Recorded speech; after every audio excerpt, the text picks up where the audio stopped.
Captain Singh, এদিকে।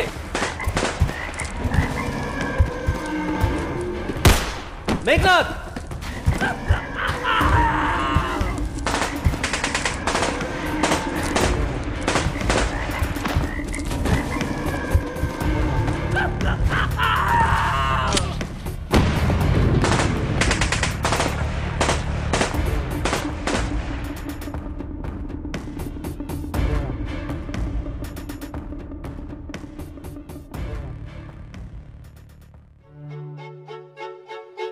নমস্কার বন্ধুরা, আমি জয়দীপ। নিশিডাক গল্পের আড্ডায় আরও একবার তোমাদের সবাইকে স্বাগত জানাই।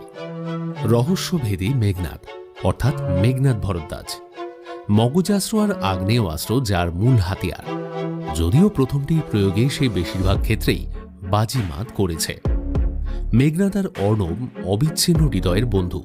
স্কুল কলেজে একসঙ্গে পড়েছে তারা। কর্মক্ষেত্র অবশ্য আলাদা। অর্ণব সরকারি অফিসের কাজ করে, আর জার্নালিজম নিয়ে পাশ করে মেঘনাদ ঢোকে মিলিটারিতে। কিন্তু পরে সেটা ছেড়ে দিয়ে কিছুদিন পাক্ষিক তাজা খবর রিপোর্টারে চাকরি নেয় সে। তবে বলাই বাহুল্য, গোয়েন্দাগিরি তার নেশা এবং পেশায় পরিণত হয়। রহস্যভেদী মেঘনাদ সিরিজের আজকের গল্প আতঙ্কের দ্বীপ শুরু করার আগে শুনে নেব লেখক স্বপন বন্দ্যোপাধ্যায়ের কিছু বক্তব্য।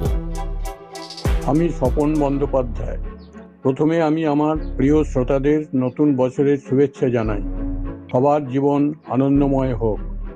নিশিডাক গল্পের আড্ডায় আসতে চলেছে আপনাদের প্রিয় রহস্যভেদী মেঘনাদ। এবারের গল্পটির নাম আতঙ্কের দ্বীপ। আশা করি গল্পটি আপনাদের ভালো লাগবে। নিশিডাক আগামী দিনে রহস্যভেদী মেঘনাদের আরও অ্যাডভেঞ্চার থ্রিলার আপনাদের জন্য নিয়ে আসতে চলেছে। আপনাদের মতামত জানার অপেক্ষায় থাকব। নমস্কার। তো চলো আর দেরি না করে শুরু করা যাক আজকের গল্পের আড্ডা।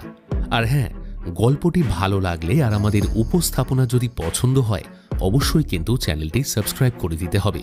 আর কমেন্ট করে জানাবে রহস্যভেদী মেঘনাদ সিরিজের গল্প তোমাদের কেমন লাগলো। তো চলো শুরু করা যাক আজকের গল্প। স্বপন বন্দ্যোপাধ্যায়ের কলমে রহস্যভেদী মেঘনাদ সিরিজের গল্প আতঙ্কের দ্বীপ।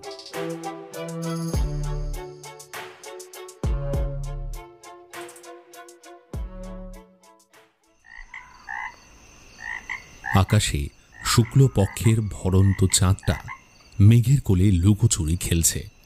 এখন অনেক রাত। একটু আগে বৃষ্টি হয়ে গেছে। নিথর প্রকৃতি, কিন্তু নিঃশব্দ নয়। এই অরণ্য পাহাড়ের মধ্যে যেসব ছোটখাটো জলাশয় রয়েছে, সেগুলো থেকে শুরু হয়েছে ব্যাঙেদের ডাক। অরণ্য পাহাড়ের চূড়ায় আলো অন্ধকারের অবগুণ্ঠনে মুখ লুকিয়ে আছে একটা কাঠের বাংলো। এ বাংলোর হদিশ কেউ রাখে না। রাখার মতো মানুষই বা আশেপাশে কোথায়? হঠাৎ ওটা কিসের শব্দ?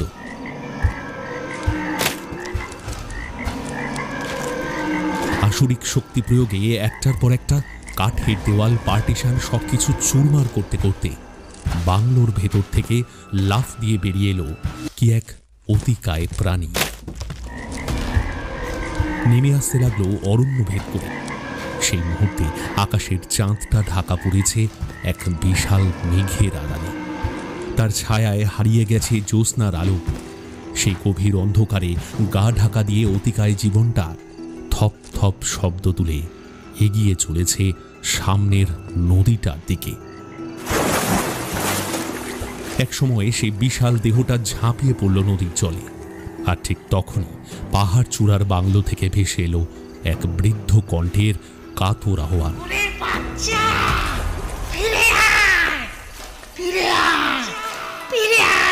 সে ডাক শুনে সে অতিকায় প্রাণীটা বোধ হয় একবার মুখ তুলল। আর ঠিক সেই মুহূর্তে চাঁদটা বেরিয়ে এলো মেঘের আড়াল থেকে। চকিত দেখা গেল বিশাল হেডলাইটের মতো জ্বলন্ত দুটি চোখ আর বিকট জলহস্তির মতো মাথাটা। এরপরে তুমুল আলোড়ন তুলে নদীতে ডুব দিল জীবটা। নদীর নাম পেরিয়া।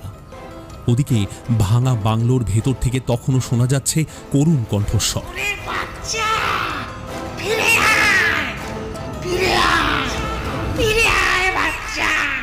কিন্তু প্রকৃতিতে তখন স্তব্ধতা নেমে এসেছে।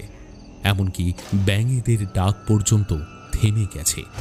অকস্মাৎ এই বিভীষিকার তাড়নায় পাহাড় চূড়ার বাংলো থেকে বেরিয়ে এলো কে ওই ভয়ঙ্কর, কে ডাকে ওই অতিকায় দানবকে বাচ্চা সম্বোধনে। নিশীথ রাতে এ কি কোনো কুহেলি মায়া?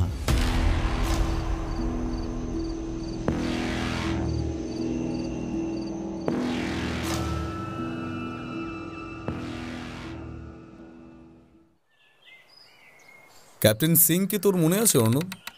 মেঘনাদ আমার দিকে তাকিয়ে প্রশ্নটা করল। ছুটির দিন সকালে রহস্যভেদী মেঘনাদ ভরদ্বাজের বেলতলার ফ্ল্যাটে এসেছিলাম সকালবেলাটা একটু জমিয়ে আড্ডা দেব বলে। মেঘনাদ আমায় দেখে আজ প্রথমেই কথাটা ছুঁড়ে দিল। সোফায় বসতে বসতে বললাম, কোন ক্যাপ্টেন সিংয়ের কথা বলছিস? ওই যিনি গত কয়েক বছর আগে হিমালয়ের শিনকিগিরি উপত্যকায় আর ড্রাগন পাহাড়ের রহস্য উদ্ধারে আমাদের সহযোগিতা চেয়েছিলেন, তাই তো? হ্যাঁ বন্ধু, এবারও উনি ডাক দিয়েছেন আরও এক ভয়াবহ রহস্য উদ্ঘাটনে আমাদের সাহায্য চেয়ে।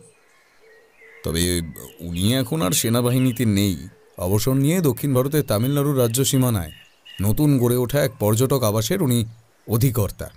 রহস্যটা কি সেখানে? গত 15 দিন যাবৎ ওখানে বেশ একটা আতঙ্কের সৃষ্টি হয়েছে। গোটা কয়েক খুনও হয়েছে, অথচ অপরাধীর আসল পরিচয় জানা যাচ্ছে না। মেঘনাদের কথাটা শুনে কেমন আগ্রহ অনুভব করলাম। বললাম, আচ্ছা ব্যাপারটা একটু খুলে বলবি? ক্যাপ্টেন সিং চিঠিতে যতটুকু জানিয়েছেন ততটুকুই বলতে পারি, তার বেশি আমার অজানা। বেশ, তাই বল। জায়গাটা হলো কেরল আর তামিলনাড়ু সীমানার মাঝামাঝি, জঙ্গল আর পাহাড় ঘেরা। ওখানে একটা নদী আছে, নদীর নাম পেরিয়া। মাঝে মাঝে দ্বীপের মতো সৃষ্টি হয়েছে। অনেক দ্বীপেই বন্য জন্তু জানোয়ারের বাস। হিংস্র জন্তু খুব বেশি না থাকলেও হাতি, হরিণ, বুনো শুয়োর, বুনো মোষ তো আছেই। আচ্ছা এক মিনিট, ভারতের অন্যতম রিজার্ভ ফরেস্ট আছে ওখানে, তাই তো? ঠিক বলেছিস। তবে এই এলাকায় নদীটা আরও চওড়া, আগেও বলেছি। নদীটা এক একটা দুর্গম অরণ্য এলাকার চারপাশে বেড় দিয়ে বয়ে গেছে। এমন একটা দ্বীপের বুকের আতঙ্কের সূত্রপাত। স্থানীয় লোকে বলে পেরিয়ার দ্বীপ। ক্যাপ্টেন সিং কি সেই দ্বীপেরই কোনো পর্যটক আবাসের অধিকর্তা? ঠিক তাই। ওই দ্বীপেই গড়ে তোলা হয়েছে একটা ট্যুরিস্ট লজ। অবশ্য ট্যুরিস্ট বলতে এখানে বেশিরভাগ বিদেশিরাই এসে ওঠে। এই অরণ্য পাহাড় প্রকৃতির মধ্যে দিন কয়েক কাটিয়ে যায়। মাইল কয়েক দূরে কু ভ্যালি নামে একটা জায়গা রয়েছে। কিছু কিছু ট্যুরিস্ট সেখান থেকেও ওই পেরিয়ার দ্বীপে এসে এক চক্কর ঘুরে যায়। কু ভ্যালির পর্যটন পরিবহনের সে ব্যবস্থা আছে। বাবারে, যা শুনছি তাতে জায়গাটায় যাবার কিন্তু খুব লোভ হচ্ছে। কিন্তু আতঙ্কের সঙ্গে কোনো যোগসূত্র খুঁজে পাচ্ছি না। পটভূমিকা জানিয়ে এবার সে প্রসঙ্গেই আসছি। ব্যাপারটা যখন শুরু হয়েছিল প্রথমটা কেউ অস্বাভাবিক মনে করেনি। আগেই বলেছি, সে এলাকায় দ্বীপটার মধ্যে হিংস্র জন্তু জানোয়ার বলতে তেমন কিচ্ছু নেই। তবু একদিন গভীর রাতে লজের কাছাকাছি নদীর ধার থেকে একটা বুনো শুয়োরের ভীষণ মরণ আর্তনাদ শোনা গেল। পরদিন সকালে সেটার দেহটাও খুঁজে পাওয়া গেল। যেন কোনো এক ভারী রোলারের নিচে চাপা পড়ে তার শরীরটা থেঁতলে গেছে। সেই সঙ্গে মৃত পশুটার আশেপাশে পাওয়া গেল এক অদ্ভুত পদচিহ্ন। অদ্ভুত কেন? কারণ তেমন কোনো জন্তুর পায়ের ছাপ কেউ কখনো দেখেনি, এমনকি স্থানীয় লোকজনেরাও নয়। হাতির চেয়ে বড়, অথচ হাতির মতো নয়।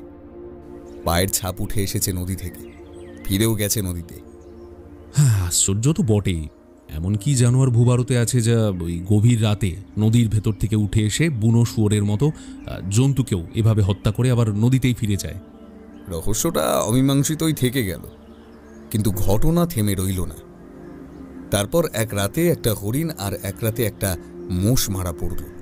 যথারীতি রাতের বেলা একইভাবে জন্তুদের মৃত্যু কাতর আর্তনাদ শোনা গিয়েছিল। সর্বশেষ ঘটনা ঘটেছে দিন কয়েক আগে। সেই ঘটনাই মারাত্মক। ট্যুরিস্ট লজের এক কর্মচারী সেদিন বাড়ি ফেরার তাড়া ছিল।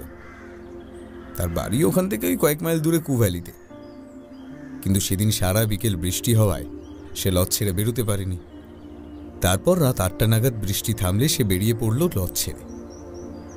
নদীর ধারে সবসময় বাঁধা থাকে একটা ছোট্ট ডিঙি নৌকা। লোকটা বোধহয় ভেবেছিল ওইটুকু নৌকো সে একাই বেয়ে নদী পার হয়ে যাবে।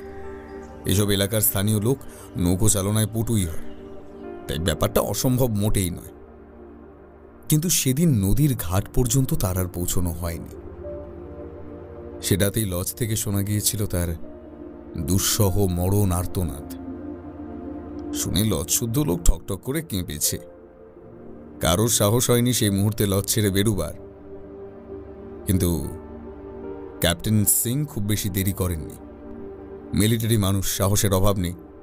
জনা কয়েক সঙ্গী নিয়ে পৌঁছলেন ঘটনাস্থলে। কিন্তু তার আগেই যা হওয়ার হয়ে গেছে। লজের কর্মচারীটির বিভৎস থ্যাঁতলানো দেহ পড়ে রয়েছে নদীর ধারে। তার পাশে যথারীতি সেই হাতির মতো অদ্ভুত পায়ের ছাপ চলে গেছে নদীর দিকে। কথাটা বলতে বলতে মেঘনাদ একটু থেমে বলল, স্থানীয় সরকারি কর্তৃপক্ষ অবশ্য তদন্ত শুরু করেছেন, কিন্তু এখনো পর্যন্ত সেই অজ্ঞাত আততায়ী প্রাণীটির কোনো সঠিক পরিচয় পাওয়া যায়নি। এই অবস্থায় ক্যাপ্টেন সিং আমাদের শরণাপন্ন হয়েছেন। গতকালই ওর চিঠি এসে পৌঁছেছে আমার ঠিকানায়।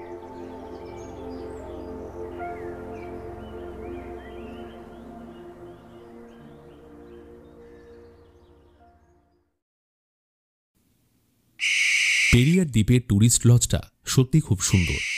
জঙ্গল আর পাহাড় ঘেরা দুর্গম দ্বীপে একটা অংশে অরণ্য প্রকৃতির মধ্যে গড়ে তোলা হয়েছে এই বিলাসবহুল পর্যটন নিবাস। চারিদিকটায় নানা রকম গাছগাছালি, ফল ফুলের বাগান। ট্যুরিস্ট বেশিরভাগই বিদেশি। এদেশে বেড়াতে এসে কেউ কেউ এই দ্বীপাবাসে দিন কয়েক কাটিয়ে একই সঙ্গে পাহাড়, অরণ্য আর নদীর সৌন্দর্য উপভোগ করে যান। কু ভ্যালি থেকে একটা জিপ নিয়ে পেরিয়া নদীর কাছে পৌঁছতেই একটা মোটর বোট আমাদের পৌঁছে দিল পেরিয়ার দ্বীপের উপকূল ভাগে। আমরা যখন লজের ভেতর গিয়ে ঢুকলাম তখন সময়টা দুপুরবেলা। একটা জিনিস কিন্তু এই দ্বীপে পা দেওয়ার পর থেকেই অনুভব করতে শুরু করেছি, সেটা হলো সারা দ্বীপটা খুব বেশি রকম চুপচাপ। ফুটফুটে রোদ্দুরেও কেমন যেন একটা ভয় ভয় ভাব। লজের ভেতর সেটা আরো বেশি করে অনুভব করলাম। জনা কয়েক পুলিশ চোখে পড়ল, তাদের চোখে মুখেও চাঞ্চল্য। কি একটা যেন হয়েছে, সাংঘাতিক কিছু একটা ঘটেছে নিশ্চয়ই। ইতিমধ্যেই ক্যাপ্টেন সিং আমাদের আসার খবর পেয়েছেন। শশব্যস্তে এসে জানালেন, আরে মেঘনাথ ভাইয়া, অর্ণব বাবু, এই আপনাদের আমি টেলিগ্রাম পেয়েছি। আপনাদের দেখে যে কি ভরসা পেলুম। আমি তাকিয়ে তাকিয়ে দেখছিলাম ক্যাপ্টেন সিং এর দিকে। অন্তত পক্ষে বছর 7 বাদে তো বটেই, কিন্তু এই সময়ের মধ্যে ক্যাপ্টেন সিং এর চেহারায় বিশেষ কিছু পরিবর্তন হয়নি। শুধু মাথা আর পাকানো গোফের চুল আরো কিছু পেকেছে। মেঘনাথ বলল, আবার কি নতুন কিছু ঘটেছে ক্যাপ্টেন সিং? এবার যা ঘটেছে মনে হচ্ছে যে এ আর দ্বীপে আমাদের পক্ষে থাকা সম্ভব হবে না। পর্যটক আবাস তুলে খুব শীঘ্রই এই আতঙ্কের দ্বীপ থেকে আমাদের সকলকেই পালাতে হবে। আতঙ্কের দ্বীপ? কথাটা আমার মুখ ফসকে যেন বেরিয়ে এলো। হ্যাঁ অর্ণব বাবু, আশপাশের এলাকার লোকজন এখন এই পেরিয়ার দ্বীপকে আতঙ্কের দ্বীপ নামেই ডাকতে শুরু করেছে। নতুন করে কি ঘটল? মেঘনাথ দাঁড়িয়ে পড়ে আসল কথাটা জানতে চাইল। সে কথা এক্ষুনি নয়, সবে মাত্র তো এলেন। ভিতরে চলেন দেখিনি, চাটা খান, তারপর না হয় সব বলবো। ক্যাপ্টেন সিং লজে আমাদের থাকার জন্য আগে থেকেই বন্দোবস্ত করে রেখেছিলেন। ক্যাপ্টেন সিং যা শোনালেন সেটা সত্যিই বড় ভয়ঙ্কর। গতকাল সন্ধেবেলা ওই ট্যুরিস্ট লজের প্রায় কাছাকাছি এলাকার মধ্যে 2জন ট্যুরিস্টের উপর আক্রমণ চালিয়েছে সেই অজানা দানবটা। একজন নিহত, অন্যজন মারাত্মকভাবে আহত। তাকে হাসপাতালে পাঠানো হয়েছে। আর সেই কারণেই আজ দ্বীপে পা দিয়েই অমন থমথমে ভাব লক্ষ্য করেছিলাম আমি আর মেঘনাথ। ক্যাপ্টেন সিং বললেন, গতকাল সকালেই ওই 2জন বিদেশি তরুণী এই পেরিয়ার দ্বীপের লজে এসে ওঠে। অন্যান্য ট্যুরিস্টদের চেয়ে ওরা সব ব্যাপারেই একটু আলাদাই ছিল। অনেক বেশি বেপরোয়া আর ওই প্রাণোচ্ছল। লজের কর্তৃপক্ষের বারণ সত্ত্বেও সন্ধেবেলা কখন যে এক পাকে ওরা লজ থেকে বেরিয়ে গিয়েছিল সে কেউ লক্ষ্য করেনি। ওরা নদীর কাছাকাছি একটা ওই বড় গাছের নিচে বসে টেপ রেকর্ডার চালিয়ে নিজেরা গান গাইতে শুরু করেছিল। একটু আগেই ওই বৃষ্টি হয়ে আকাশের মেঘও কেটে গেছে। পরিষ্কার আকাশে চাঁদটা টাঙানো রয়েছে এক গোলাকার থালার মতো। আনন্দের উল্লাসে ওরা বোধহয় আত্মহারাই হয়ে পড়েছিল, তাই হয়তো শুনতে পায়নি কিছু, আর বুঝতেও পারেনি যে নদীর দিক থেকে লাফিয়ে লাফিয়ে এগিয়ে আসছিল এক দানব। ওরা যখন সচেতন হলো তখন অনেকটাই দেরি হয়ে গেছে, আর হঠাৎই এক প্রচণ্ড ধাক্কায় ছিটকে পড়ল তরুণীটি। অসহ্য যন্ত্রণায় না কোকিয়ে উঠে সে ফিরে তাকিয়ে আঁতকে উঠল। তার সঙ্গী তরুণটি আটকে পড়েছে লকলকে এক বিশাল পিচ্ছিল জিভের প্যাঁচে। শুধু এক পলকই সেই আক্রমণকারীর দিকে তাকাবার অবকাশ পেয়েছিল তরুণীটি। এমন ভয়াবহ কোনো জীব জীবনে সে কোনোদিনও দেখেনি। বিরাট হেডলাইটের মতো দুটো চোখ, জলহস্তির মতো বিকট মুখ। এর বেশি আর দেখার সময় ছিল না। শরীরের যন্ত্রণা, নিজের সঙ্গীকে ভুলে ওই অবস্থায় ফেলেই প্রাণ রক্ষার তাগিদে দৌড়ে ছুটে লজের সামনে এসেই জ্ঞান হারিয়ে লুটিয়ে পড়ে তরুণীটি। লজের মধ্যেও তখন হইচই শুরু হয়ে গেছে, কারণ ইতিমধ্যেই খবর পাওয়া গেছে সদ্য আগন্তুক তরুণ তরুণী দুজনই সন্ধ্যের অন্ধকারে লজ ছেড়ে বেরিয়েছে। আর একটু আগেই শোনা গেছে মানুষের আর্তনাদ। ক্যাপ্টেন সিং তার কাহিনী শেষ করলে আমি বললাম, আচ্ছা, এইসব কথা নিশ্চয়ই আপনারা সেই আহত তরুণীটির মুখ থেকেই শুনেছেন। হ্যাঁ, যতক্ষণ তার জ্ঞান ছিল তার কাছ থেকেই ওই অতি কষ্টে এই বিবরণ আদায় করতে পেরেছিলেন ইন্সপেক্টর নায়ার। আর ইন্সপেক্টর নায়ার বুঝি এই ব্যাপারে সরকারি তদন্ত করছেন, তাই তো? হ্যাঁ, স্বভাবতই এই নির্জন শান্তিমে পেরিয়ার দ্বীপে কিছুদিন যাবৎ এইসব কাণ্ড কারখানায় সরকারের টুনুক নড়েছে। এর ওপর বিদেশি ট্যুরিস্ট নিহত হওয়ার ঘটনায় সরকার তো রীতিমতোই উদ্বিগ্ন।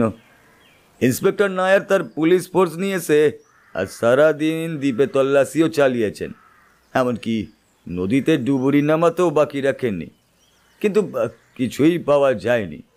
দানবটা যেন হঠাৎই আবির্ভূত হয়ে হঠাৎই জলের মধ্যেই হারিয়ে যায়।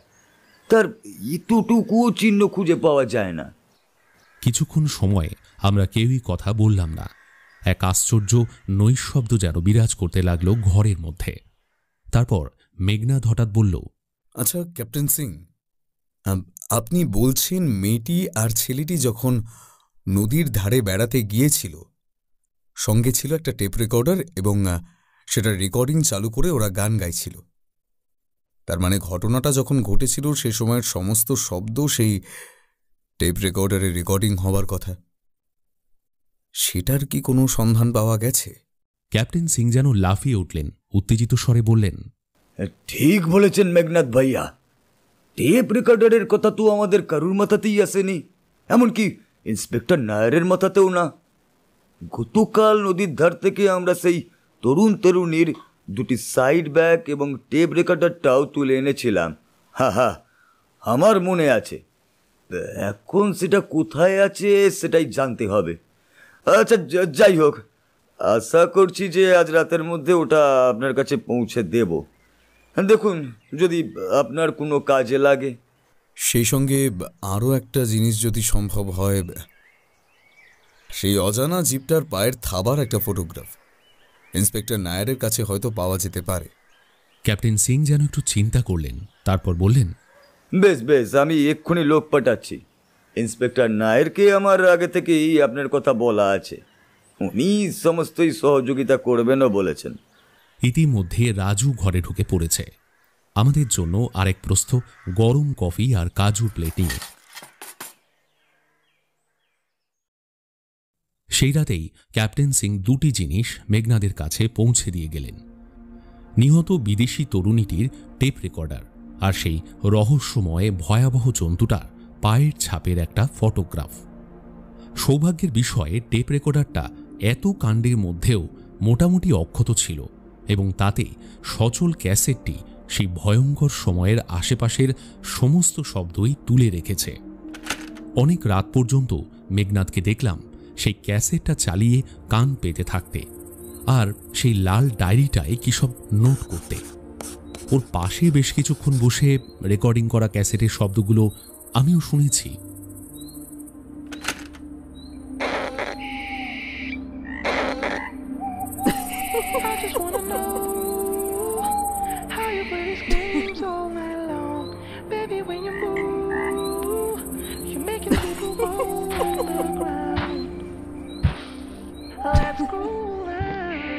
আর শোনার মতো অনেক কিছু আছেও তাতে। নিশাচর পাখির ডাক, তরুণ তরুণীর নাচ গানের উচ্ছ্বাস, তারই মধ্যে ভালো করে কান পাতলে শোনা যায় একটা ভারী কিছু লাফিয়ে আসার শব্দ, থপথপ করে।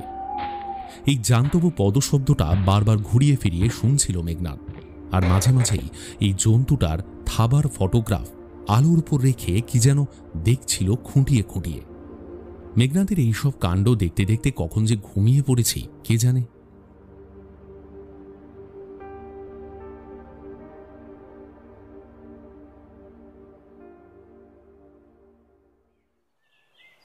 পরের দিন সকালবেলা এক আশ্চর্য বৃদ্ধের সঙ্গে মোলাকাত হল। মেঘনাদ আর আমি বেরিয়েছিলাম লজের আশেপাশটা একটু ঘুরে দেখার জন্য। আমাদের সঙ্গে ছিল লজের ছোকরা বেয়ারা, রাজু। ক্যাপ্টেন সিং সকালবেলাতেই বেরিয়েছেন, বলে গেছেন হাসপাতালে সেই আহত বিদেশি তরুণীটিকে দেখে থানায় যাবেন ইন্সপেক্টর নায়ারের সঙ্গে কথা বলতে। যাবার আগে রাজুকে আমাদের কাছে দিয়ে গেছেন। লজে সেই ছোকরা বেয়ারাটা ভাঙা ভাঙা ইংরেজিতে কথা বলে, হিন্দি জানলেও বলতে চায় না। রাজুই আমাদের ঘুরিয়ে ফিরিয়ে সবকিছু দেখাচ্ছিল। পেরিয়ার দ্বীপের ভূপ্রকৃতি যে সুন্দর তা তো আমরা গতকালই এখানে আসার পথে টের পেয়েছি। যদিও সময়টা বর্ষাকাল, তবুও গতকাল থেকে বৃষ্টি না হওয়ায় মাটি প্রায় শুকনোই বলা চলে। তাছাড়া পাহাড়ি বর্ষায় পাথুরে মাটিতে জল দাঁড়ায় না। রাজু আমাদের সেই গাছটার কাছে নিয়ে গেল। সেখানে দুদিন আগেই ভয়ঙ্কর দানবের হাতে নিহত হয়েছে এক তরুণ, আর মারাত্মকভাবে আহত হয়েছে তার সঙ্গিনী। একটা ঝাঁকড়া গাছের নিচে দাঁড়িয়ে রাজু বলল, এই সেই জায়গা স্যার। মেঘনাদ যা খুঁজছিল সেটা পেল। ইতিমধ্যেই বৃষ্টি না হওয়ায় মাটির উপর যেসব ছাপ পড়েছিল সেটা এখনো প্রায় অবিকৃতই আছে। সেই অজানা ভয়ঙ্কর জীবের থাবার যে ছাপ গতকাল রাতে ফটোগ্রাফে দেখেছিলাম, এখন দেখলাম সরাসরি মাটিতে। সত্যি বড় অদ্ভুত সেই থাবার আকার। দৈর্ঘ্য অন্তত 12 ইঞ্চি তো বটেই। মনে হয় সামনে এবং পেছনের মোটে 4 পায়ে দুরকম থাবা আছে। তাই কোনো কোনো থাবায় 4 আঙুল, কোনো থাবায় আবার 5 আঙুলের ছাপ। 5 আঙুলের থাবাগুলো আবার পরস্পরের সঙ্গে যুক্ত মনে হয়, এবং মাটির উপর দাগ পড়েছে বেশ গভীরভাবেই। অর্থাৎ ছাপের গভীরতা এবং প্রকৃতি দেখে বুঝতে অসুবিধে হয় না যে জন্তুটা বিশাল এবং রীতিমতো ভারী ওজনে। দেখতে দেখতে আমিও ভাবছিলাম যে এমন কোন ভয়ঙ্কর জীব থাকতে পারে যেটা এইভাবে আধার রাতে নদীর ভেতর থেকে বিশাল চেহারা নিয়ে উঠে আসে, তারপর আবার নির্মম হত্যাকাণ্ড চালিয়ে একেবারে হারিয়ে যায় নদীর জলে। মেঘনাদ ইতিমধ্যেই গভীর অভিনিবেশ সহকারে একটা ম্যাগনিফাইং গ্লাস নিয়ে সেই অজানা রহস্যময় থাবাগুলো দেখতে দেখতে ক্রমেই এগিয়ে যাচ্ছিল নদীর দিকে। আর ঠিক তখনই একটা অদ্ভুত হাসি শুনে ঘাড় ফেরালাম। একটা থুরথুরে বুড়ো, পরনে একটা নোংরা প্যান্ট শার্ট, এক মুখ খোঁচা খোঁচা দাড়ি গোঁফ, চোখে পুরনো ফ্রেমের নোংরা চশমা। তার একদিকের ডাঁটিটা আবার ভেঙে গেছে। সে জায়গায় একটা দড়ি দিয়ে কানের সঙ্গে বাঁধা, পায়ে বিবর্ণ ক্যানভিসের জুতো। বুড়োটা একটু দূরে একটা পাথুরে টিলার উপর দাঁড়িয়ে আমাদের দিকে তাকিয়েই হাসছে।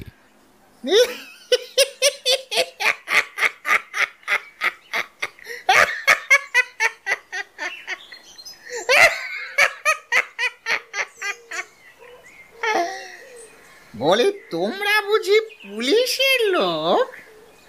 আমার দুষ্টু বাচ্চাটার পায়ের ছাপ ধরে তার তল্লাশি করছো? কিন্তু তাকে খুঁজে পাবে তোমাদের সে সাধ্য কি?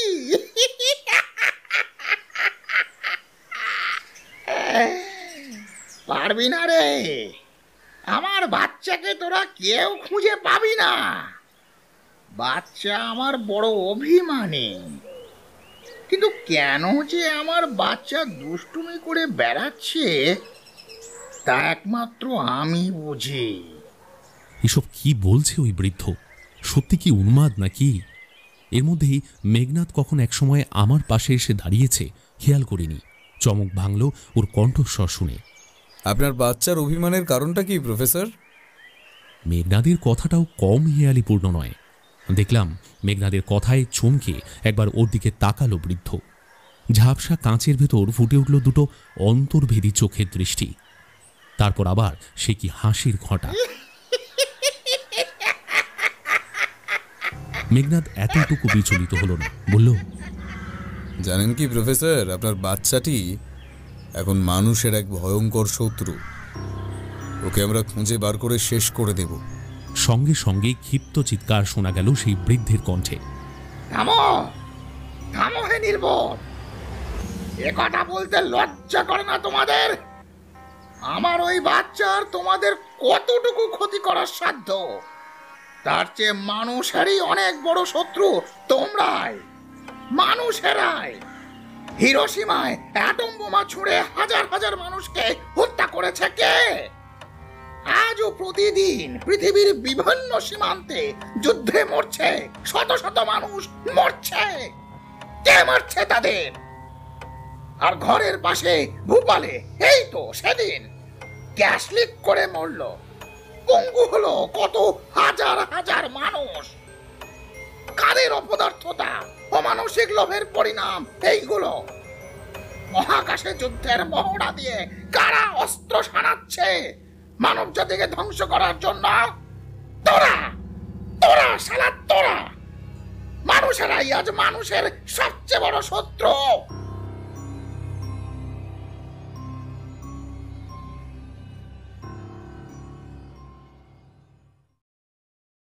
বিকেলের দিকে ইন্সপেক্টর নায়ারকে সঙ্গে নিয়ে কাজে ফিরলেন ক্যাপ্টেন সিং।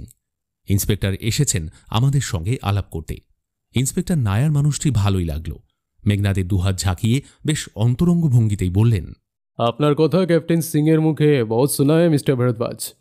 यदि आपने इस द्वीपेर आतंक को मिटाने में हम लोगों की मदद करेंगे तो बड़ी मेहरबानी होगी। কিছুক্ষণ এটা ওটা কথার পর আমরা আসল প্রসঙ্গে এলাম। ইন্সপেক্টর নায়ারের মুখে শুনলাম লজের সেই বিদেশি তরুণীটি যে সে রাতে অজানা দানবের থাবায় আহত হয়ে হাসপাতালে ভর্তি হয়েছিল, তার অবস্থা আরও খারাপ হয়েছে। সারা গায়ে নাকি ঘা ছড়িয়ে পড়েছে। ডাক্তার পরীক্ষা করে বলেছেন যে তার শরীরে রেডিও অ্যাক্টিভিটি বা তেজস্ক্রিয় দূষণ পাওয়া যাচ্ছে। তাকে সম্পূর্ণ পৃথকভাবে পর্যবেক্ষণের জন্য রাখা হয়েছে। রেডিও অ্যাক্টিভিটি কথাটা মেঘনাদ আপন মনে বিড়বিড় করল। এরপর আমি আজ সকালে দেখা জঙ্গল পাহাড়ি বাংলোর সেই আশ্চর্য পাগলা সাহেবের প্রসঙ্গটা তুললাম। ক্যাপ্টেন সিং সাহেব সম্পর্কে যা বললেন তার মধ্যে নতুন কোনো কিছু শোনা গেল না। রাজুর মুখে আগেই শুনেছি যে আসলে ওই সাহেবকে নিয়ে কখনো কারুর মাথা ঘামাবার দরকার পড়েনি।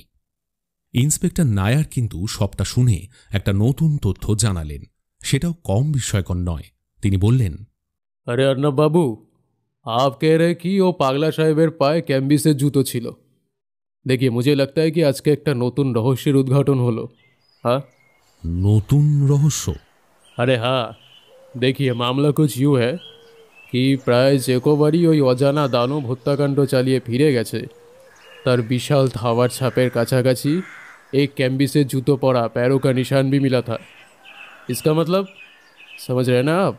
इतने दिन बाद हमें पता चला कि वो असल में क्या है। ক্যাপ্টেন সিং বললেন, এর মানে আপনি বলতে চান ওই পাগলা সাহেবই সেই অজানা ভয়ঙ্কর জীবটাকে মানুষ বা জীবজন্তুর উপর লেলিয়ে দিচ্ছে? কি ভয়ানক কথা! আচ্ছা, অন্ততপক্ষে সেই দানবটার সঙ্গে সেই সাহেবের কোনো এক প্রকার সম্পর্ক যে আছে সেটা তো বোঝাই যাচ্ছে। মানে অমন একটা জানোয়ারকে বাচ্চা সম্বোধন থেকে। अरे क्या पता साहब, এতকাল ধরে পুলিশের লাইনে চাকরি করছি, ये सब ব্যাপার স্যাপার চোখে দেখা তো দূরের কথা, কবি শোনা भी नहीं मैंने। মেঘনাদ এতক্ষণ চুপচাপ বসে কি যেন ভাবছিল। এইবার নীরবতা ভেঙে বলল, এভাবে বসে বৃথা জল্পনা কল্পনা করে লাভ আছে কি? তার চেয়ে আমরা আগামীকালই এই পেরিয়ার দ্বীপের জঙ্গল পাহাড়ের মাথায় পাগলা সাহেবের সেই রহস্যময় বাংলোয় হানা দেব। আমার ধারণা সেখানে কিছু সূত্র পেলেও পেতে পারি আমরা।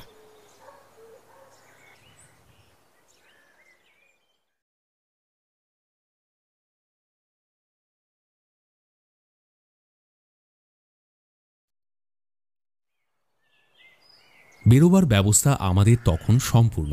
আমরা 4 জন 4টে রিভলভার নিয়েছি। এছাড়া মেঘনাদের সেই বিখ্যাত কুকরিটাও আছে। সুতরাং বাংলোতে ঢুকতে গেলে পাগলা সাহেব যদি ব্লাড হাউন্ড লেলিয়েও দেয়, তবে মেঘনাদ শুধুমাত্র এই কুকরির সাহায্যেই মোকাবিলা করতে পারবে। আমরা অপেক্ষা করছিলাম রাজুর জন্য।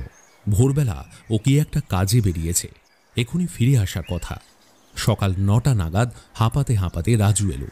উত্তেজনায় ওর চোখ দুটো যেন ফেটে বেরোচ্ছে। কি ব্যাপার রাজু, কিছু একটা হয়েছে মনে হচ্ছে? হ্যাঁ সাহেব, খবর সাংঘাতিক। গতকাল রাতে পাগলা সাহেব খুন হয়েছে, আর ওর বাংলো পুরো পুড়ে ছাই। সেই বাঘের মতো কুকুরটা আর সাহেব দুজনেই মরে পড়ে রয়েছে বাংলোর পেছনে। সে কি, কে বললো তোমায় কথা? এই এক স্থানীয় কাঠুরে সাপ। দিনের বেলা জঙ্গলে তো কোনো ভয় নেই, তাই ঢুকেছিল কাঠ কাটতে। দূর থেকে জঙ্গল ওই পাহাড়ের মাথায় ধোঁয়া উঠতে দেখে ওখানে গিয়ে দেখে এই কাণ্ড। মেঘনাদ খানিকটা ব্যস্তভাবেই বলল, ব্যাস, আর কোনো কথা নয়, আমরা এক্ষুনি একবার স্পটে যাব। রাজু, তুমিও চলো। তখনই আমরা 5 জন বেরিয়ে পড়লাম জঙ্গল পাহাড়ে সেই বাংলোর উদ্দেশ্যে। কিছুক্ষণের মধ্যেই পেরিয়ার জঙ্গলে পাহাড়ের উপর সেই বাংলোর সামনে গিয়ে হাজির হলাম।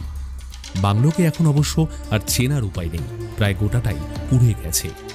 চারিদিকে ছড়িয়ে আছে পোড়া কাঠ, টেবিল চেয়ারের টুকরো, কিছু তৈজসপত্র, আর সেই সঙ্গে কাঁচের টেস্ট টিউব, ভাঙা জার, গবেষণার সরঞ্জাম, আর সম্ভবত গবেষণার প্রয়োজনীয় রাখা খরগোশ, ব্যাঙ, গিনিপিগ, টিকটিকি, এই সমস্ত প্রাণীর দেহবাশেষ একেবারে এদিকে ওদিকে ছড়িয়ে আছে পোড়া বাংলোর মধ্যে। এসবের মধ্যে একটা জিনিস পরিষ্কার হলো, যাকে এলাকার সবাই পাগলা সাহেব বলে জানে, আসলে তিনি ছিলেন একজন বিজ্ঞানী। কিন্তু লোকচক্ষুর আড়ালে কি গবেষণা চালাচ্ছিলেন সেটা বুঝি আর জানা গেল না। তেমনি বোঝা যাচ্ছে না যে বাংলোটা হঠাৎ পুড়ল কি করে। এরপর বাংলোর পেছনে পাহাড়টা যেখানে নদীর দিকে নেমে গেছে, সেদিকে কিছুটা এগুতেই প্রথমে চোখে পড়ল সেই নিশীথ দানবের বিশাল পায়ের ছাপ। ইন্সপেক্টর নায়ার বললেন, ये देखिए मिस्टर भरद्वाज, এটা হলো অজানা জন্তুর পায়ের ছাপ। আর ये देखिए उसके ठीक पास ক্যাম্বিসের জুতো পরা পায়ের ছাপ। ক্যাপ্টেন সিং বললেন, নিঃসন্দেহে ওই সাহেবেরই আছে। মেঘনাদ মাথা না তুলেই বলল, এখানে আর একটা ছাপ রয়েছে, লক্ষ্য করুন। কুকুরের পায়ের ছাপ, সাহেবের কুকুর। কথা বলতে বলতে আরও কিছুটা পথ আমরা এগিয়ে এসেছি নদীর দিকে, আর তখনই চোখে পড়ল বিভৎস দৃশ্যটা। পাশাপাশি 2টো মৃতদেহ পড়ে রয়েছে। এমন ভয়ঙ্কর মৃত্যু জীবনে কখনো দেখিনি আমি।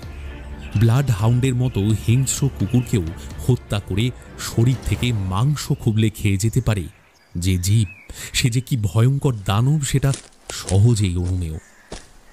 কুকুরের কাছাকাছি সাহেবের দেহটাও পড়ে রয়েছে, তাকেও রেহাই দেয়নি তার বাচ্চা, সেই দানব। দেখতে দেখতে মাথার মধ্যেটা কেমন ঝিমঝিম করে উঠল। হঠাৎ মেঘনাদের কণ্ঠস্বর শুনলাম। মৃতদেহের পাশে হত্যাকারী দানবের পায়ের থাবার দাগ পরীক্ষা করতে করতে রাজুর উদ্দেশ্যে বলল, গতকাল রাতেও বৃষ্টি হয়েছে, তাই না? হ্যাঁ সাহেব, রাত্রি 10টার পরে টানা 1 ঘন্টা মতো বৃষ্টি হয়েছে। মেঘনাদ উঠে দাঁড়িয়ে ইন্সপেক্টর নায়ারকে বলল, চলুন ফেরার পথে পুরো বাংলোটা আর একবার ঘুরে যাই। পোড়া বাংলোর কাছে আমরা আর একবার ফিরে এলাম। আমাদের দাঁড় করিয়ে রেখে ও ঢুকলো বাংলোর সেই ধ্বংসস্তূপের মধ্যে। ফিরে এলো বেশ কিছুক্ষণ পর। ওর হাতে প্রায় দগ্ধ একটা ডায়েরি মতো রয়েছে। জিজ্ঞাসা করতে বলল, পাগলা সাহেবের পোড়া ল্যাবরেটরির দগ্ধ জিনিসপত্রের মধ্যে ওটাও খুঁজে পেয়েছে, যদি কোনো কাজে লাগে সেই ভেবে নিয়ে এসেছে। কিন্তু কি কাজে লাগবে কে জানে। পাগলা সাহেব সত্যি যদি একজন বিজ্ঞানী হন, তবে তার ডায়েরি খুবই মূল্যবান সন্দেহ নেই, কিন্তু জিনিসটা প্রায় পুড়ে গেছে মনে হচ্ছে। যে কটা পাতা আস্ত আছে তাতেও কালচে হয়ে গেছে। তখনকার মতো যদিও এসব নিয়ে আর কোনো প্রশ্ন করলাম না, জানতাম লাভ হবে না। ফেরার পথে মেঘনাদ ইন্সপেক্টর নায়ারকে বলল, আগেকার লাশগুলো কি করেছেন জানি না, কিন্তু এগুলো বিশেষভাবে পরীক্ষা করার ব্যবস্থা করবেন। আমার মনে হচ্ছে সেই আহত টুরিস্ট মেয়েটির মতো এই দুটি মৃত শরীরেও তেজস্ক্রিয়তা পাওয়া যাবে। अरे बाप रे, क्या बात कर रहे हैं आप? এর বেশি আপাতত আর কিচ্ছু জানতে চাইবেন না। ইতিমধ্যেই আশেপাশের এলাকায় গুজব আর আতঙ্ক ছড়িয়ে পড়তে শুরু করেছে। রাতারাতি ট্যুরিস্ট লজও খালি হয়ে গেল। কে আর ভ্রমণের আনন্দ উপভোগ করতে এসে বিদেশ বিভূতিতে বেঘরে প্রাণটা দিতে চায়। রিপোর্টাররা আসছে দলে দলে, ঘটনার চেয়ে তাদের বিবরণ আরও ভয়ঙ্কর। পেরিয়ার দ্বীপে পর্যটন ব্যবসা বুঝি লাটে উঠল, আর সেই কারণেই পর্যটক আবাসের অধিকর্তা ক্যাপ্টেন সিং এবং সেই সঙ্গে সরকারি শান্তি শৃঙ্খলার রক্ষক ইন্সপেক্টর নায়ার রীতিমতো উদ্বিগ্ন। ইতিমধ্যেই একদিন আমরা ঘুরে এসেছি এর্নাকুলাম হাসপাতালে। নিশীথ দানবের আক্রমণে আহত সেই ট্যুরিস্ট মেয়েটি সেখানে এখনো মৃত্যুর সঙ্গে পাঞ্জা লড়ে চলেছে। ইন্সপেক্টরের অনুরোধে হাসপাতাল কর্তৃপক্ষ মেঘনাদকে অনুমতি দিল মেয়েটির সঙ্গে কথাবার্তা বলতে। মেঘনাদ বেশ কিছুক্ষণ যাবৎ জিজ্ঞাসাবাদ করল এবং সমস্ত প্রশ্ন তুলে রাখল সঙ্গে টেপ রেকর্ডারে। সেখানেই মেঘনাদের সঙ্গে পরিচয় হল প্রফেসর কৃষ্ণমূর্তির। এর্নাকুলাম সায়েন্স ইনস্টিটিউশনে জীবতত্ত্বের গবেষক। তিনি নিজেও বর্তমানের এই অদ্ভুত বিষয়টিকে আগ্রহী মনে হল, সেই কারণেই হাসপাতালে এসেছিলেন ট্যুরিস্ট মেয়েটির সঙ্গে কথা বলে ব্যাপারটা বিশেষভাবে জানতে। মেঘনাদের সঙ্গে প্রফেসর কৃষ্ণমূর্তির বেশ খানিকটা সময় আলোচনা হল। মেঘনাদের কাছে তখনও সেই অদ্ভুত দানবের পায়ের ফটোগ্রাফ আর পোড়া বাংলোয় পাওয়া আতপোড়া ডায়েরিটাও ছিল। ওদের আলোচনার বিষয়বস্তু তখন আমার পক্ষেও জানা সম্ভব হল না, কারণ সবটাই ছিল টপ সিক্রেট। এরপর থেকে দুদিন যাবৎ মেঘনাদকে দেখছি গম্ভীরভাবে সর্বক্ষণই কি যেন ভেবে চলেছে। আবার কখনো টেপ রেকর্ডার চালিয়ে সেই অজানা দানবের পায়ের আওয়াজ শুনছে, অথবা সেই ট্যুরিস্ট মেয়েটির সঙ্গে কথাবার্তার অংশগুলো নতুন করে বাজাচ্ছে। পুরা ডায়েরিটা অবশ্য ওর কাছে দেখলাম না, একবার শুধু জিজ্ঞেস করতে জানিয়েছে ওটা প্রফেসর কৃষ্ণমূর্তি জিম্মায় আছে। তৃতীয় দিনে আর ধৈর্য রাখতে পারলাম না, ওর পাশে বসে জিজ্ঞেস করলাম, আচ্ছা বলছি, রহস্যভেদীর অ্যাসিস্ট্যান্ট হিসেবেও কি তোর ভাবনার কোনো ভাগই এখন আর আমি পেতে পারি না, তাই তো? মেঘনাদ আমার কথায় মুখ তুলে তাকিয়েছে। ওর দু চোখের দৃষ্টিতে অপার রহস্যময়তা। বলল, বেশ, তাহলে বলো তো বন্ধু, কোন জন্তু থপ থপ শব্দে লাফিয়ে চলে আর সন্ধ্যের পর বেরিয়ে লম্বা জিভ বার করে শিকার ধরে? কোন জন্তুর পাহাড়ের মতো দেহ, গরুর গাড়ির চাকার মতো চোখ আর জলহস্তির মতো মাথা? রাম গরুরের ঠাকুরদা। তুই একটা রাম বুদ্ধ। পরদিন সকালেই মেঘনাদ বেরিয়ে গেল, সঙ্গে অ্যাটাচির মধ্যে ভরে নিয়ে গেল সেই টেপ রেকর্ডারটা। সেদিন আর ফিরল না মেঘনাদ, ফিরে এলো সন্ধ্যের পর। তারপর ক্যাপ্টেন সিংকে ডেকে বলল, আপনি আগামীকাল দুপুরের মধ্যে ইন্সপেক্টর নায়ারকে ডেকে পাঠান, জরুরি আলোচনা আছে। ক্যাপ্টেন সিং বললেন, মেঘনাদ ভাইয়া, এই আপনার মতলবটা কি তা তো কিছুই বুঝতে পারছি না। পুরো একটা দিন যে কোথায় ঘুরে এলেন। প্রফেসর কৃষ্ণমূর্তির সঙ্গে একবার দেখা করার দরকার ছিল। একটা বিশেষ জিনিসের অর্ডারও দিয়ে আসতে হলো, সেটা খুঁজে বার করতেই দেরি হলো আর কি। আশা করছি আগামীকাল সকালের মধ্যেই সেটা এসে পড়বে, তারপরেই আমরা কাজ শুরু করতে পারবো। বিশেষ জিনিস, কাজ, এসবের অর্থ কি? আমি তো কিছুই বুঝতে পারছি না। আমার কথায় মেঘনাদ শুধু একটু হাসল, তারপর ওর সেই হেয়ালি ভরা ছড়ায় জবাব দিল, গোকুল থেকে আসছে বান, মরবে দানব, বাঁচবে প্রাণ। এর বেশি যে শুনতে চান, মগজটাকে সানিয়ে যান। শুনতে শুনতে আমি মাথা চুলকোতে শুরু করলেও ক্যাপ্টেন সিং হেসে উঠে বললেন, সাব্বাস ভাইয়া, একদম জব্বর বলেছেন।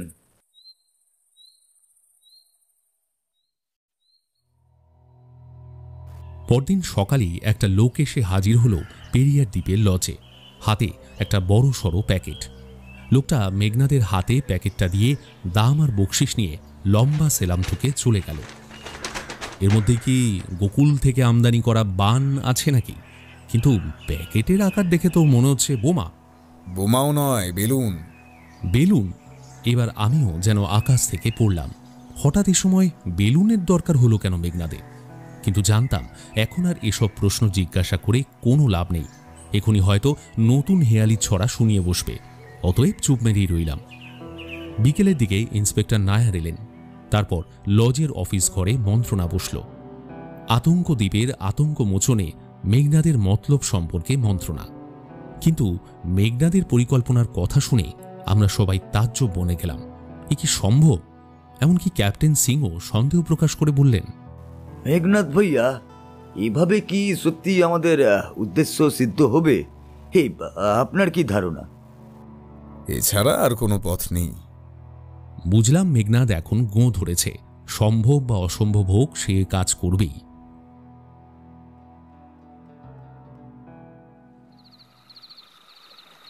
কৃষ্ণপক্ষের ভাঙা জ্যোৎস্না ছড়িয়ে পড়েছে পেরিয়ার দ্বীপের প্রকৃতিতে। দূরে পর্যটন আবাসটা যেন স্বল্প আলোর অবগুণ্ঠনে মুখ ঢাকা। আরও কিছু দূরে পাহাড় আর জঙ্গল অন্ধকার মাখা দৈত্যের মতো দাঁড়িয়ে আছে। একটু আগেই বৃষ্টি হয়ে গেছে, পাহাড়ি বৃষ্টি। পায়ের নিচে এখন আর জল দাঁড়িয়ে নেই। সব জল নেমে গেছে পেরিয়া নদীতে। আশেপাশের জলা আর নদীর ধার থেকে এক নাগাড়ি শোনা যাচ্ছে অসংখ্য ব্যাঙের ডাক। হঠাৎ সবকিছু ছাপিয়ে জেগে উঠল একটা নতুন গর্জন। ওটা কার গর্জন? নিশীথ দানবের আবির্ভাব ঘটল নাকি? এ কি তারই চিৎকার? না, ব্যাপারটা মোটেই তা নয়। তাছাড়া সেই দানব নিঃশব্দে এসে হত্যা করে যায়। তার হুঙ্কার কেউ কখনো শোনেনি। আসলে এই নিশীথ প্রকৃতিতে পেরিয়ার দ্বীপের বুকে আজ অভিনীত হতে চলেছে একটা নতুন নাটক। এই নাটকের প্রধান নির্দেশক মেঘনাদ ভরদ্বাজ, আর প্রধান ভূমিকায় একটা ব্যাঙ। হ্যাঁ, ব্যাঙ। তবে সত্যিকারের ব্যাঙ নয়, বিশাল বিচিত্র, অন্তত পক্ষে 20 ফুট উঁচু একটা রবারের ব্যাঙ। ব্যাঙ বেলুনও বলা যায়। বিষয়টা একটু পরিষ্কার করে বলা দরকার। নিশীথ রাতে অজানা দানব নিধনের পরিকল্পনাটা আজই সকালে মেঘনাদ খুলে বলেছে। সে পরিকল্পনা যেমন আশ্চর্য তেমনই অদ্ভুত। ইন্সপেক্টর নায়ার, এমনকি ক্যাপ্টেন সিং পর্যন্ত প্রথমে এই পরিকল্পনার কার্যকারিতা সম্পর্কে রীতিমতো সন্দেহ প্রকাশ করেছিলেন। কিন্তু মেঘনাদ আত্মবিশ্বাসে অটল। শেষ পর্যন্ত রাজি না হয়ে পারা যায়নি। এর মধ্যে বিশেষ করে ইন্সপেক্টর নায়ারের অবস্থাটা হলো সেই জলে ডোবা ব্যক্তির খড়কুটো ধরার মতো। পেরিয়ার দ্বীপের আতঙ্ক বুঝি তার সারা জীবনের পুলিশ সুনামটাকে ভরাডুবি করতে বসেছে। এরপর পরিকল্পনা মাফিক কাজ করার পালা। প্রথমেই উপযুক্ত সময়ের অপেক্ষা। রাত ঘনিয়ে এলো এবং 8টা নাগাদ কয়েক পশলা বৃষ্টি পড়ল। তারপরই কাজ শুরু করল মেঘনাদ। প্রথমে আজ সকালে বিশেষ অর্ডারে আনা সেই প্যাকেট খুলে সেই বিচিত্র বেলুনটা বার করল এবং পাম্প করে হাওয়া ভর্তি তার আয়তন বাড়তে বাড়তে বিশাল আকার ধারণ করল। বিশাল আকৃতি একটা ব্যাঙের মতো। এইবার সেটাকে বয়ে নিয়ে যাওয়া হলো নদীর ধারে সেই গাছটার নিচে, যেখানে দিন কয়েক আগে বিদেশি ট্যুরিস্ট 2জন অজানা দানবের কবলে পড়েছিল। এর পরের ঘটনা আরও বিস্ময়কর। সেই গাছটার নিচে বিরাট বেলুন ব্যাংকটা বসিয়ে রেখে তার পেছন থেকে চালু করা হলো টেপ রেকর্ডারের একটা বিশেষ ক্যাসেট। সেই ক্যাসেট থেকে অ্যাম্প্লিফায়ার মারফত ছড়িয়ে পড়তে লাগলো একটা ভয়ঙ্কর আওয়াজ। আওয়াজটা ব্যাঙের গ্যাঙর ডাকের সঙ্গে মিললেও বহু গুণ বর্ধিত হয়ে এখন ভীষণ গর্জনের মতোই বোধ হচ্ছে। এই মুহূর্তে এমন ভয়ঙ্কর গর্জন সৃষ্টির কারণ কি মেঘনাদ সেটা খুলে বলেনি। কিন্তু কারণ যাই হোক, ইতিমধ্যেই সেই হুঙ্কার ছড়িয়ে পড়তে শুরু করেছে দিক দিগন্তে। একটা ভীতিময় পরিবেশ। ভীত স্তব্ধ হয়ে আশেপাশের ব্যাঙগুলির ডাক পর্যন্ত বন্ধ হয়ে গেছে। ইতিমধ্যেই মেঘনাদের নির্দেশে আমরা তো বটেই, ইন্সপেক্টর নায়ারের পুলিশ ফোর্সের সিপাহীরাও সশস্ত্র। আমরা সবাই অপেক্ষা করতে শুরু করেছি নাটকের পরবর্তী দৃশ্যের জন্য।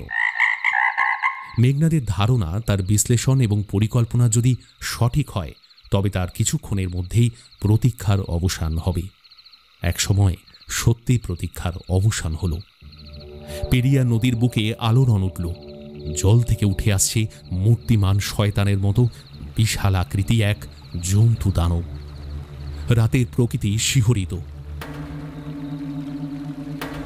নদীর ভেতর থেকে উঠে লাফিয়ে এগিয়ে আসছে জন্তুটা। ভরা জ্যোৎস্নার আলোয় আবছা দেখা যাচ্ছে পাহাড়ের মতো উঁচু তার দেহটা। চ্যাপ্টা ধরনের দেহ, মাথা আর ধর দুই অংশে বিভক্ত। মাঝে মাঝে বিকট হাঁ করছে। মুখ থেকে বেরিয়ে আসছে লক লকের লম্বা জিভ।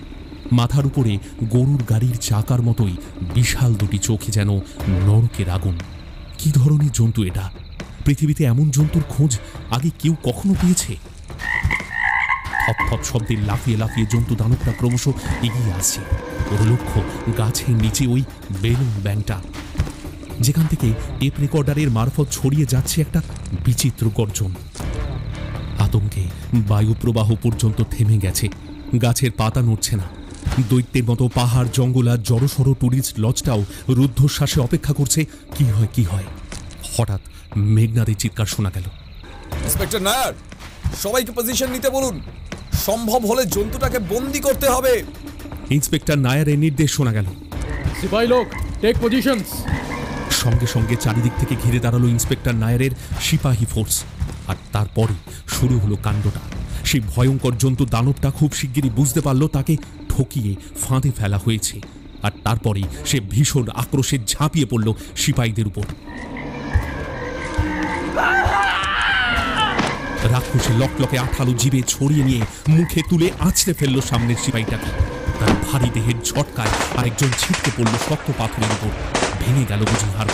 সে এক মরণপণ লড়াই। সিপাহীরা একযোগে গুলি চালাতে শুরু করেছে। রক্ত ঝরছে দানবটার সারা শরীর থেকে, কিন্তু তাকে নিবৃত্ত করা যাচ্ছে না। নতুন উদ্যমে উঠে দাঁড়িয়ে তাড়া করছে আক্রমণকারীদের। সেই সঙ্গে এক ধরনের বিষাক্ত তরল ছুটছে শরীরের গ্রন্থি থেকে। উফ, কি উৎকট গন্ধ! ইতিমধ্যে বেশ কয়েকজন সিপাহী আহত, মারাও পড়েছে দুজন। সিপাহীদের মনোবল আর বোধহয় বজায় রাখা যাবে না। এবার বোধহয় ওরা পালাতে শুরু করবে এই বিভীষিকার কবল থেকে। কারণ শুধুমাত্র বন্দুকের গুলিতে ওকে নিরস্ত করা সম্ভব নয়। আর ঠিক তেমনই মুহূর্তে একটা বিস্ফোরণ ঘটল।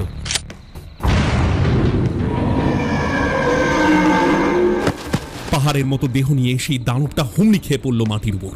বার কয়েক কেঁপে শরীরটা স্থির হয়ে গেল। কিছু কিছু অঙ্গ প্রত্যঙ্গ বিচ্ছিন্ন হয়ে গেছে শরীর থেকে। রক্ত ঝরছে গলগল করে। প্রাক্তন মিলিটারি অধিনায়ক ক্যাপ্টেন সিং আর কোনো উপায় না দেখে শেষ পর্যন্ত হ্যান্ড গ্রেনেড ছুড়েছেন। বন্দুকের গুলি হজম করলেও গ্রেনেডের মতো বিস্ফোরণের সামনে টিকতে পারেনি দানব জন্তুটা। সত্যি এছাড়া আর উপায় ছিল না। মেঘনা তো নিশ্চয়ই সেটা বুঝতে পেরেছে। ইতিমধ্যেই সারা নদীর তীর আলোকিত করে জ্বলে উঠেছে তীব্র আলো। এই ব্যবস্থাও আগে থেকেই ছিল। এরপর সবাই মিলে দানবটার কাছে এগিয়ে যাবার উপক্রম করতেই মেঘনাথ চিৎকার করে বলল, হুঁশিয়ার! ওর একেবারে কাছে যাবেন না কেউ। ছবেন না ওর শরীর। ওর দেহ কিন্তু মারাত্মক তেজস্ক্রিয়। আমরা সবাই থমকে দাঁড়ালাম। একটু দূরেই পড়ে রয়েছে সেই প্রায় 30 ফুট আকারের ছোটখাটো একটা পাহাড়ের মতো সেই ভয়ঙ্কর কুৎসিত চেহারার দানবটা। সারা শরীর ওর রক্তে ভেসে যাচ্ছে। গ্রেনেডের বিস্ফোরণে উড়ে গেছে একটা থাবা আর কাঁধের কিছুটা অংশ। ওটা এখন মৃত। থেমে গেছে সমস্ত হিংস্রতা, সমস্ত শয়তানি। মেঘনাথ বলল, ব্যবস্থা আমার আগে থেকেই করা আছে। আগামীকাল দুপুরের মধ্যেই এর্নাকুলাম সায়েন্স ইনস্টিটিউশন থেকে প্রফেসর কৃষ্ণমূর্তি লোকজন নিয়ে আসবেন। ওরাই ওটাকে তুলে নিয়ে যাবেন ল্যাবরেটরিতে পরীক্ষা নিরীক্ষার জন্য। চেয়ার থেকে উঠে দাঁড়িয়ে মেঘনাথ হেয়ালি করে বলল, বন্ধ ঘরের ব্যাং ডাকলো গ্যাং ওর গ্যাং। বিজ্ঞানীর বাচ্চা শিশু গবেষণায় দানব পশু। পেরিয়ারের আতঙ্ক মিলল কিনা অঙ্ক। উফ, এসব ছড়ার মিলটিল এখন আর ভালো লাগছে না মেঘনাথ। আসল রহস্যটা বল না। ওটা যে আসলে ব্যাং তুই বুঝলি কখন? কথা হচ্ছিল পেরিয়ার দ্বীপে ক্যাপ্টেন সিংয়ের পর্যটন আবাসের অফিস ঘরে বসে। মেঘনাদই মূল বক্তা, আমরা শ্রোতা। ইতিমধ্যে একটা দিন কেটে গেছে। কথা মতো আজ দুপুর নাগাদ জীবতত্ত্ব প্রফেসর কৃষ্ণমূর্তি নিজে এর্নাকুলাম সায়েন্স ইনস্টিটিউশনের কয়েকজন কর্মীকে নিয়ে এসেছিলেন। নদীর ধারে তখনও পড়েছিল গত রাতে যুদ্ধে নিহত সেই ভয়ঙ্কর জন্তু দানব। মেঘনাদের পরামর্শ মতোই সেই তেজস্ক্রিয় পাহাড় প্রমাণ দেহটি অত্যন্ত সতর্ক পাহারায় রাখা হয়েছিল। ইতিমধ্যেই সেই দেহে দ্রুত পচন ছড়িয়ে পড়েছে। দুর্গন্ধের সামনে এগোয় কার সাধ্য? প্রহরী দুজনের মধ্যে একজন তো গন্ধের ঠেলায় অসুস্থ হয়ে পড়েছে, অন্যজনের অবস্থাও ভালো নয়। প্রফেসর কৃষ্ণমূর্তি বিশেষ কৌশলে সেটি তুলে নিয়ে গেলেন। উনি এটির উপর পরীক্ষা নিরীক্ষা চালাবেন। আমরা তাই সবাই লজের বাংলোয় মুখোমুখি বসেছি এই আশ্চর্য রহস্যের মূল উৎসটা জানার জন্য। মেঘনাদ বলল, সব ব্যাপারটা তাহলে গোড়া থেকেই খুলে বলি। চেয়ার থেকে উঠে দাঁড়িয়ে জানলার সামনে গিয়ে মেঘনাদ শুরু করল। আমার প্রথম সন্দেহ হয় যখন অজানা দানবের পায়ের ছাপ দেখি। হাতির চেয়েও বড়, কিন্তু হাতির মতো পা নয়। উঠে আসে নদীর ভেতর থেকে, প্রতিবার হত্যাকাণ্ড চালিয়ে ফিরেও যায় নদীতে। এ কোন জাতের উভচর প্রাণী হতে পারে? পায়ের ছাপ নিয়ে অনেক দিক থেকে পর্যবেক্ষণ চালালাম। অবশেষে মিল পেলাম ব্যাঙের পায়ের পাতার সঙ্গে। এই সূত্র ধরে নতুন করে অনুসন্ধান শুরু করলাম। দেখলাম বৃষ্টি, হাওয়া আর ব্যাঙেদের ডাকের সঙ্গেও কোথাও একটা যোগ আছে। জঙ্গল পাহাড়ের সেই রহস্যময় বিজ্ঞানীর হেঁয়ালি ভরা কথাবার্তার মধ্যে পেলাম সূত্রের সন্ধানও। কিন্তু দুর্ভাগ্য, বিজ্ঞানীর সঙ্গে পরিচিত হওয়ার আগেই সেই দানবের হাতে তিনি প্রাণ হারালেন। কিন্তু তার পুরো বাংলোর ভাঙা জিনিসপত্রের মধ্যে পেলাম তার ডায়েরির গোটা কয়েক পোড়া পৃষ্ঠা। কি ছিল সেই পৃষ্ঠায়? কথার মাঝখানে ক্যাপ্টেন সিং প্রশ্ন করলেন। আমার পক্ষে তা উদ্ধার করা সম্ভব হয়নি। জীববিজ্ঞানী প্রফেসর কৃষ্ণমূর্তির হাতে সেগুলো আমি তুলে দিয়েছি। সম্ভবত তাতে গবেষণা সংক্রান্ত কিছু নোটস ছিল, যদিও আগুনে পুড়ে তা এখন আর বোঝার অবস্থায় নেই। কিন্তু আর কিছু না বুঝি ওই ডায়েরির পাতায় চোখে পড়েছিল কোনো ব্যাঙের কয়েকটা নানা ধরনের ডায়াগ্রাম। আকার গুরুত্ব দেখে মনে হয়েছিল এই উভচর জীবটির উপর বিশেষ কোনো পরীক্ষা চালানো হচ্ছিল। ডায়েরিটা প্রফেসর কৃষ্ণমূর্তির হাতে তুলে দেবার সময় আমার অনুমানের কথাটাও ওকে জানালাম, আর তারপরই আমি আমার সিদ্ধান্ত সম্পর্কে নিশ্চিত হই।